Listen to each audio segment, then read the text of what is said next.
June 8, 793, the island of Lindisfarne, off England's northeastern coast. As morning light breaks across the North Sea, the monks and nuns of St. Cuthbert's Monastery begin their daily routines, prayer, study, the careful copying of sacred manuscripts, for nearly 160 years. This community has served as a beacon of Christian learning in the British Isles. Then, shapes appear on the horizon. The monastery's residents initially mistake them for trading vessels, but as the ships draw closer, their true nature becomes unmistakable. These are Drakkar Viking longships, their dragon-headed prows cutting through the waves.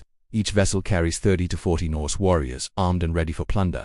The monks and nuns have no weapons, no fortifications, no military training whatsoever. Their lives have been devoted to prayer and scholarship, not warfare. Within hours, the monastery falls, buildings burn, sacred objects are seized or destroyed. Some residents are killed outright.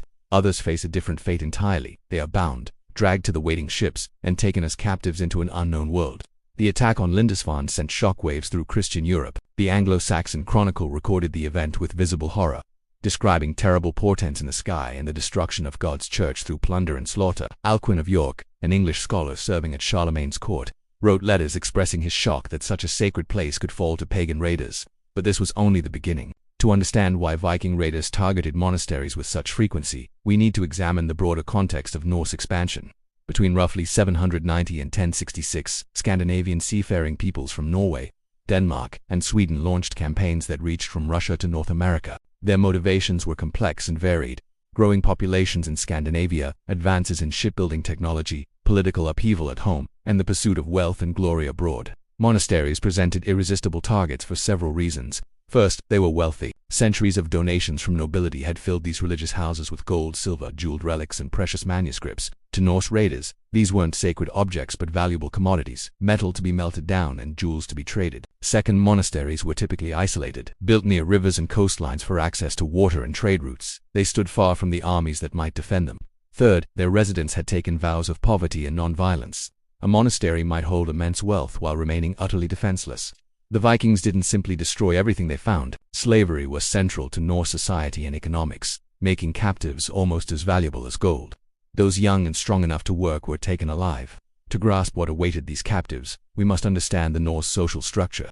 Viking society consisted of three main classes: jarls, the noble elite; carls, free farmers and craftsmen; and thralls, enslaved people who were considered property. Thralls could be bought, sold, inherited, or killed at their owner's discretion. They came from various sources: war captives, debtors, criminals, and the children of other enslaved people. Major trading centers like Hiddeby in Denmark and Dublin in Ireland hosted active slave markets where captives from raids across the British Isles and Francia changed hands regularly. A healthy young monk or nun represented a significant investment. For a captured nun, the transformation was absolute and devastating. One day, she lived within a structured community devoted to prayer and learning.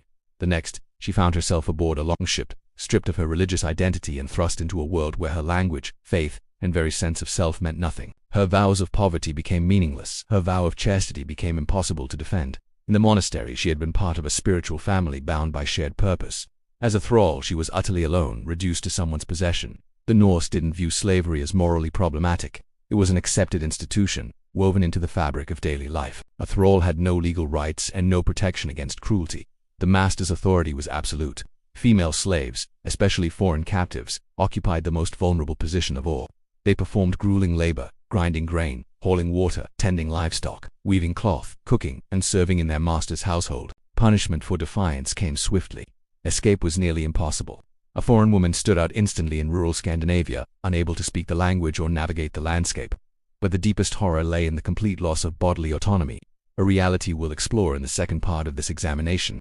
Norse law codes from later periods, such as Iceland's GRGs, reveal how normalized exploitation was.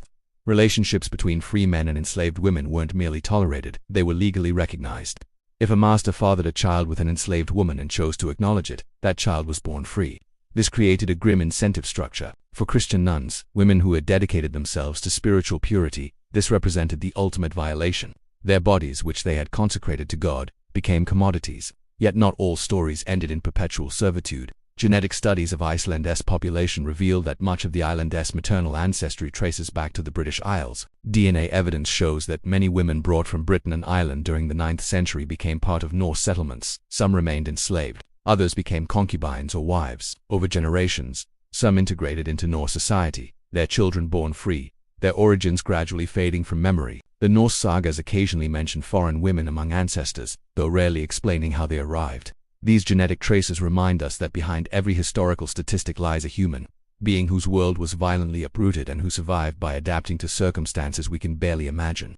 Daily life for enslaved people in the Viking world was harsh. Thralls worked from dawn until nightfall on farms and in households.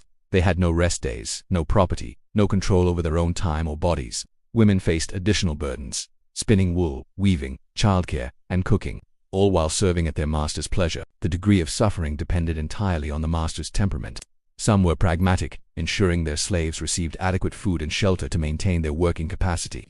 Others were cruel, using violence as a constant reminder of dominance. For former nuns, women whose hands had once carefully illuminated manuscripts, the adjustment was particularly brutal. Fingers trained to write scripture now blistered from carrying buckets and scrubbing hides. Voices once raised in hymns fell silent under commands, shouted in an incomprehensible language. Archaeological evidence reveals the grim reality of how enslaved people were treated, even in death. Excavations across Scandinavia show stark contrasts between burials. Free individuals were interred in prominent locations with weapons, jewelry, and grave goods for the afterlife. Thralls were often buried on the edges of cemeteries, in shallow graves, without offerings.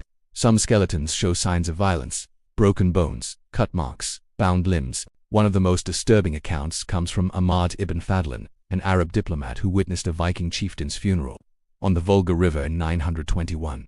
He described how a female slave, either volunteering or being compelled, was sacrificed to accompany her master into death. Given intoxicating drinks, dressed in fine clothes, she was then killed and placed beside the chieftain's body on a burning ship. This practice, confirmed by archaeological finds of paired burials with evidence of ritual killing, demonstrates that in Norse culture, the life of a thrall, even in death, belonged to their master. For the Christian world, such reports reinforce the image of Vikings as godless savages. Monks who survived raids wrote with grief and outrage. Victims who died defending their monasteries were quickly venerated as martyrs.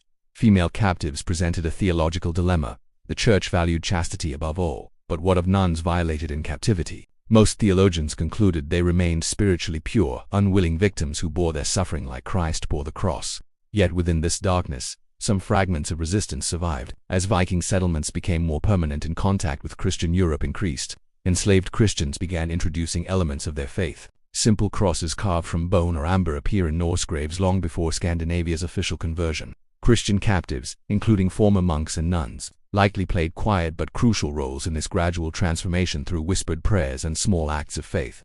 By the 11th century, the Viking Age was ending. Norse kings like Harald Bluetooth and Olaf Tryggvason embraced Christianity, seeking political alignment with Christian Europe. The longships that once carried raiders now transported traders and pilgrims. The legacy of raids like Lindisfarne, however, persisted in Christian memory for centuries. The prayer from the fury of the Northmen, "Deliver us, O Lord," echoed through churches across Europe. Monasteries built fortifications. Christian kingdoms reorganized their defenses. In many ways, Viking violence forged a more unified, militarily capable Christendom. Modern historians view the Viking Age with greater nuance. The Norse were explorers, craftsmen, poets, and traders as well as raiders. Their culture possessed depth and complexity, but none of this erases what their raids meant for those who suffered. For the nuns dragged from Lindisfarne and countless other monasteries, the Viking Age wasn't an era of exploration. It was the end of everything they knew and the beginning of lives lived in bondage. Their stories preserved only in fragments, their voices mostly lost to history.